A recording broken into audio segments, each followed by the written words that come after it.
What you see on the screen is a painting of a bison. This is a prehistoric cave painting that dates back more than 14,000 years.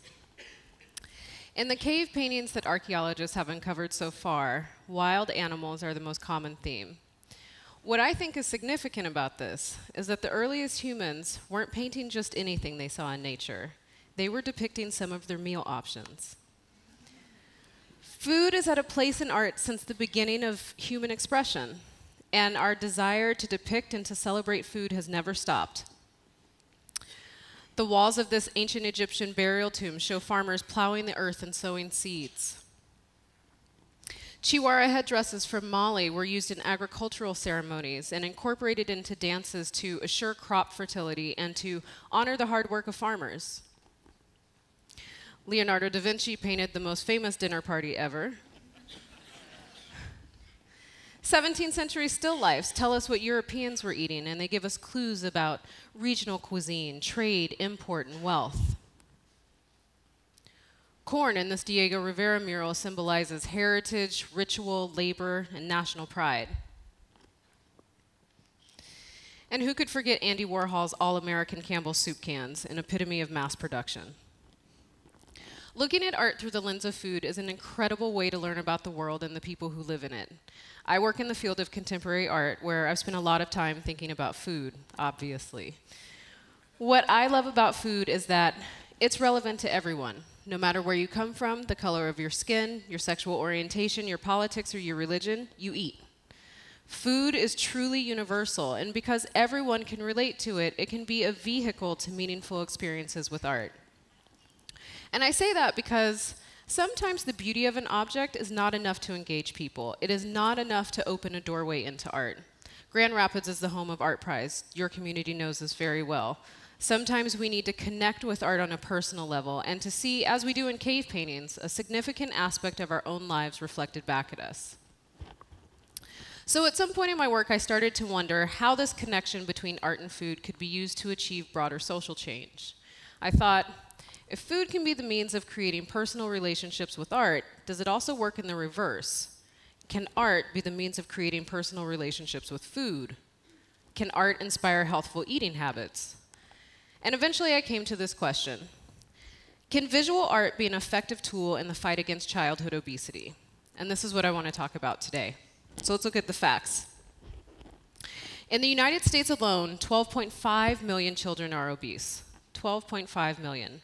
If you include the millions of children who are overweight and at high risk for obesity, we are looking at about 2.5 times the entire population of Michigan, or roughly 3 times the entire population of New York City.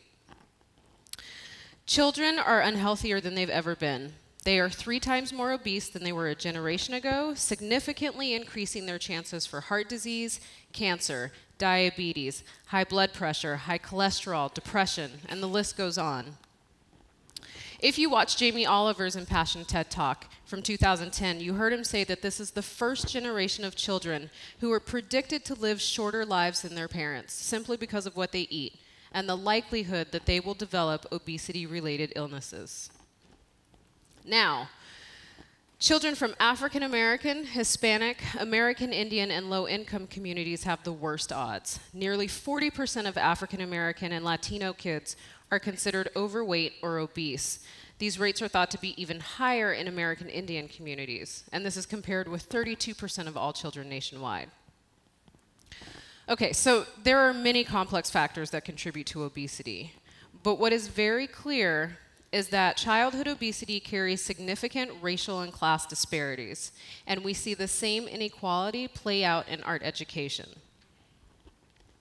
So while you have the CDC reporting these high rates of obesity in brown and low-income communities, you have the NEA reporting for years now that there is an equity gap in K-12 art education, and that gap is widest where children are economically disadvantaged. Their studies also suggest that when there are cuts to public school art programs, that they disproportionately affect brown children. So what does all of this mean? It means that where childhood obesity rates spike, art education declines.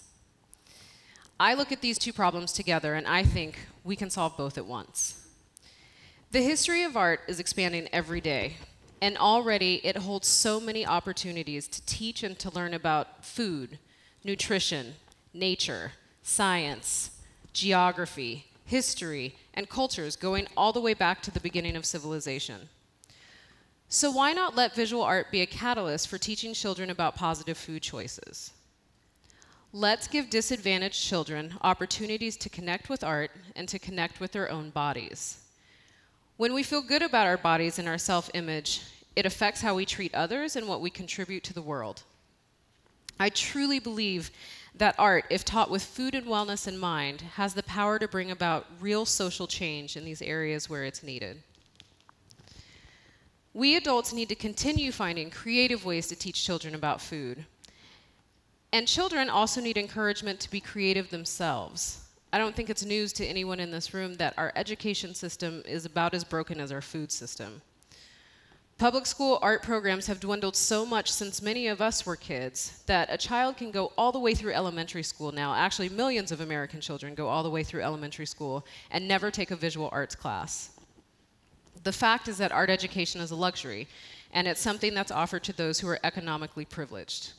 And this marginalization of art sends a message to our children that says creativity is not important, is not essential, art is not important. When in reality, art can open up a world that radically changes the ways we see and live. And we know that it impacts children. Studies showed that children's exposure to the arts has been associated with gains in math, science, critical thinking, cognitive ability, and even their self-esteem. Whether you're a parent or not, I don't think anybody in this room would say those things aren't important. So not only can art inspire the change we want to see in children's health, art can help us empower children, and it can help us instill values that we want them to have, if not as their parents, then as their aunts and uncles, as their neighbors, as a country. So how do we do this? We do this by thinking differently. We do this by creating an interdisciplinary, multi-sensory learning environment where artists and chefs and farmers teach collaboratively. This is my vision for With Food in Mind.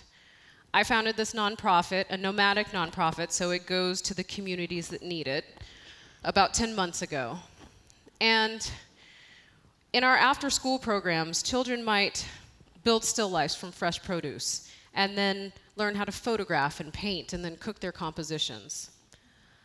A jazz score might be the basis of a lesson on how sound inspires creativity in the kitchen. And traditional African mass will be the basis of a summer program on art and farming. And I want to take a moment to elaborate here.